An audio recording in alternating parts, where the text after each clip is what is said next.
आप देख रहे हैं एनबीआई न्यूज़। मैं हेमंत अधिकारी। आज हम स्वदेशी सनातन संघ के राष्ट्रीय अध्यक्ष श्री महिपाल सिंह जी, महिपाल जी आपका एनबीआई न्यूज़ में स्वागत करना है। बहुत बहुत धन्यवाद।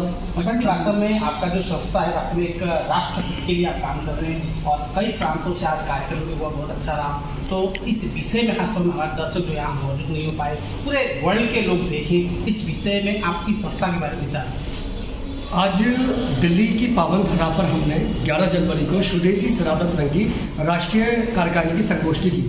हमारे स्वदेशी सनातन संघ का उद्देश्य है सनातन संस्कृति को आत्मसात करना और राष्ट्र प्रेम की भावना की अलग जगाना। मुख्य उद्देश्य हमारे स्वदेशी सनातन संघ का उद्देश्य स्वदेशी का मतलब है हमारी स्वदेशी संस्कृति को आत्मसात करना। वस्तुओं को अपनाने से कुछ नहीं होगा स्वदेशी।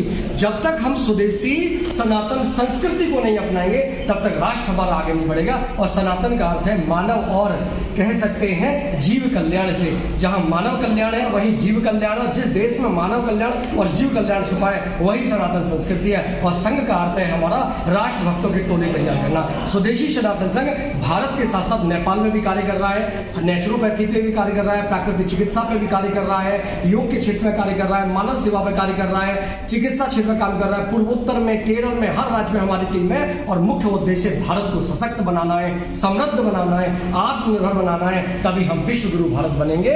यही हमारा संकल्प लेके सभी के साथ बढ़ रहे हैं। आप भी स्वदेशी सनातन संघ के राष्ट्रव्यापी अभियान में जुड़िए, चाहे आप भारत से हो या नेपाल से। दोनों का मूल उद्देश्य यह है कि इस देश की सनातन संस्कृतियों को मजबूत करना और हिंदू राष्ट्र की स्थापना करना।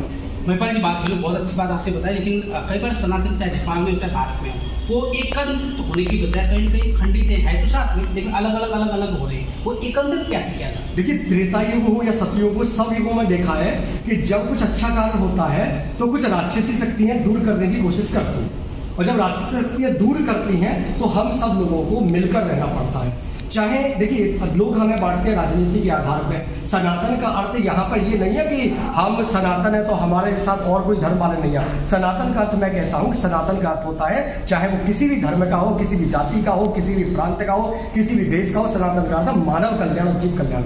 जिस धर्म के अंदर मानव कल्याण की सोच छुपी है वही सनातन है। चाहे वो इस्लाम हो, चाहे वो कोई भी सिख हो, चाहे वो कोई भी धर्म हो, अगर मानव कल्याण है तो उसके अंदर सनातनी सोच है।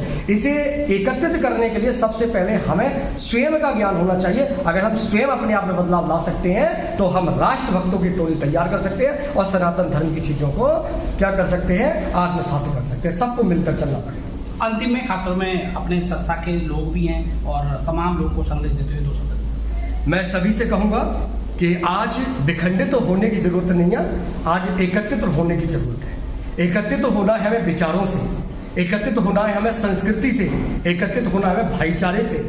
आज हमें राजनीति से विखंडित नहीं होना है, आपसी व्यवस्था से विखंडित नहीं होना है, हमें अपनी संस्कृति से एकत्रित होना है। और इस संस्कृति को एकत्रित करेंगे तभी हम अपने राष्ट्र को उन्नत करेंगे और उन्नत राष्ट्र ही हमें विश्व गुरु के लिए तैयार करेगा। और निश्चित ही जब हम एकत्रित होंगे तो भारत आत्मनिर्भर होगा, आत्मनिर्भर होगा तो सशक्त भारत होगा, सशक्त होगा समृद्ध होगा, और समृद्ध होगा तो सोने की चिड़िया नहीं, सोने का शेर वाला भारत हम बनाएंगे।